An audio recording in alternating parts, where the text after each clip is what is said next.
Salut tout le monde et bienvenue dans cette vidéo. Donc aujourd'hui, comme je vous disais, ce qui va m'intéresser toujours par rapport à la playlist SketchUp et les bases, c'est travailler au niveau de la sélection. La sélection, c'est quoi? C'est cette fameuse flèche noire que vous voyez qui permet d'accéder avec la barre d'espace. Quel que soit le type de SketchUp que vous utilisez, encore une fois, c'est toujours les mêmes raccourcis clavier, et heureusement. Alors, vous le retrouvez ici, c'est la flèche en fin de compte. Cette flèche va permettre de faire quoi? Eh bien, elle va permettre de pouvoir sélectionner. Alors là, malheureusement, vous voyez, on a un groupe, donc c'est pas terrible. Donc on va plutôt refaire rapidement une forme et on va revenir dessus après. Voilà, quelque chose comme ça. Tout ça, je vous réexpliquerai, hein, pas d'inquiétude. Là, je vais faire un truc vite fait, comme ça, tac, tac. Voilà, par exemple. Et puis pourquoi pas encore quelque chose comme ça. Ok.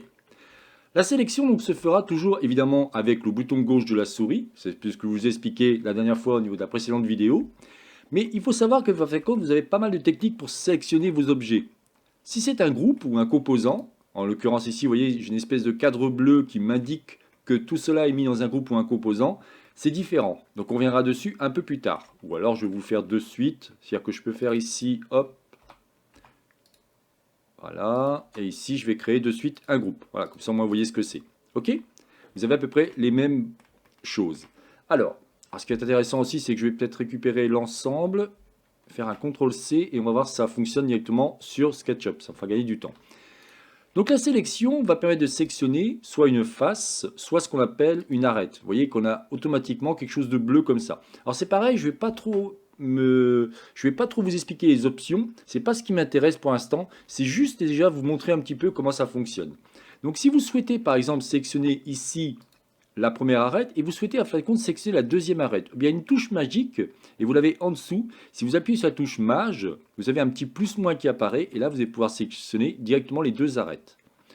Autre chose aussi intéressante, il va falloir que vous vous entraîniez à faire ce qu'on appelle le double clic et le triple clic. Je m'explique. Vous faites un clic, vous allez sélectionner en fin de compte votre surface. Je clique à l'extérieur pour désélectionner celui-ci. Vous avez aussi bien entendu ici dans édition, vous allez pouvoir ici faire rétablir, couper, copier, coller. Mais vous avez aussi tout sélectionner, CTRL A ou tout désélectionner, CTRL T. En général, moi je clique directement à l'extérieur et ça me convient très bien. Bon, après, à vous de voir. Ce qui est donc intéressant, c'est que si je fais ici un double clic, vous avez sélectionné à la fois les faces et les éléments qui sont liés à ma face.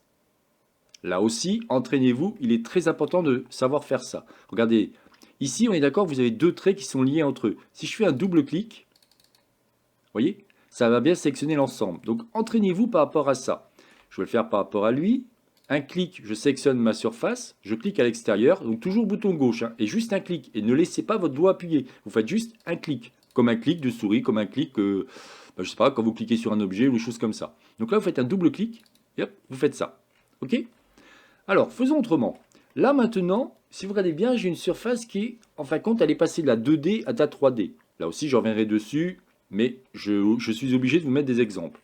Dans ces cas-là, ce que je vais faire, c'est que je vais récupérer ça, hop, et on va faire un CTRL-C et on va aller dans SketchUp 2025. Là, on est dans la version SketchUp 2025. Si je fais un CTRL-V, vous voyez, ça a fonctionné. C'est parfait, c'est ce que je voulais. Bien.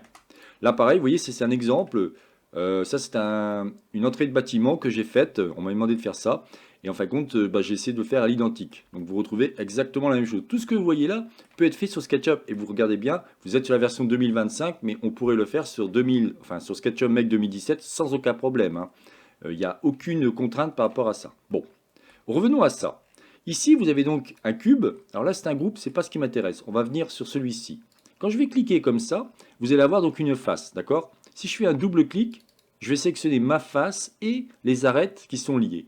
Mais qu'est-ce qui se passe si je fais un triple clic? J'ai cliqué à l'extérieur, hein. Ben là, je fais un triple clic. Et bien automatiquement, il va me récupérer tout ce qui est lié entre eux. Ça veut dire quoi? Ça veut dire que si par hasard, je mets ici, je prends l'outil ligne, touche raccourci L et je fais quelque chose comme ça, je fais évidemment n'importe quoi. Ok. Je clique à l'extérieur pour dévalider ma sélection. Ou alors vous pouvez venir ici dans édition et vous dites tout désélectionner, ce que je fais rarement, hein. Je recommence. Un clic, je sélectionne ma surface. Un double clic, je vais sélectionner surface et arêtes qui sont liées. Un triple clic, je vais sélectionner toutes mes arêtes qui sont liées au niveau de mon objet. Vous voyez bien que maintenant celui-ci a été sélectionné. Entraînez-vous à faire ça, c'est très important. Il y a évidemment d'autres façons de pouvoir sélectionner les objets. Si je fais par exemple ici quelque chose comme ça, là je vais faire des traits. La prochaine vidéo, ce sera l'outil ligne, hein. Comme ça, vous comprendrez un peu mieux ce que je fais. Vous avez une autre manière de sélectionner, c'est que vous pouvez faire bouton gauche de la souris, vous laissez votre doigt appuyé dessus et vous bougez votre souris. Regardez, vous avez un trait continu. Et vous faites ça. Et bien là, vous sélectionnez la globalité de l'objet. Attention, si celui-ci est en 3D, c'est-à-dire que si d'un seul coup vous avez quelque chose comme ça, il ne peut ne pas prendre tout.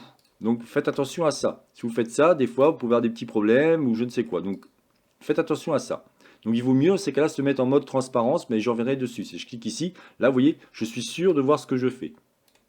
Ça, vous le retrouvez, au cas où quand même, si vous ne savez pas ce que c'est, vous allez dans Affichage, et vous l'avez dans Style de face, et vous avez Transparence. Ben, c'est exactement ce qui apparaît ici. Bon. Ce qui est intéressant, c'est que vous avez une sélection comme ça, qui va sélectionner la globalité de l'objet, mais vous pouvez faire par exemple que ça. Si je fais que ça, qu'est-ce qu'il fait? Ben, il va me sélectionner ici les lignes qui ont été vues, mais c'est tout. Par contre, si je fais dans l'autre sens, c'est-à-dire cette fois-ci de la droite vers la gauche, vous voyez, on a un pointillé. Et là, c'est complètement différent. La sélection, en fin de compte, elle va englober, regardez, je vais mettre par rapport à ici, juste ça.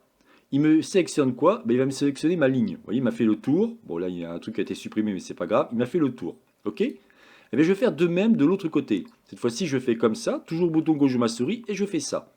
Ben, vous voyez là, en fin de compte, qu'est-ce qu'il a fait? Il a compris que les lignes qui étaient comprises dans ma sélection qui est en pointillé, ça veut dire que tu me prends tout, même ceux qui sont compris dans ma portion. Ça veut dire quoi? C'est que si je recommence, regardez, si je fais comme ça, il va me sélectionner que ce qu'il y a dans ma partie. Donc en gros, là, il a vu les arêtes, bah, il me sélectionne que ça.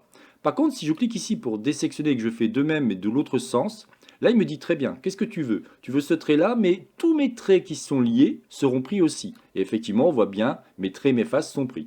Donc faites attention à ça, vous verrez que de temps en temps, je parlerai évidemment d'une manière différente de pouvoir sélectionner.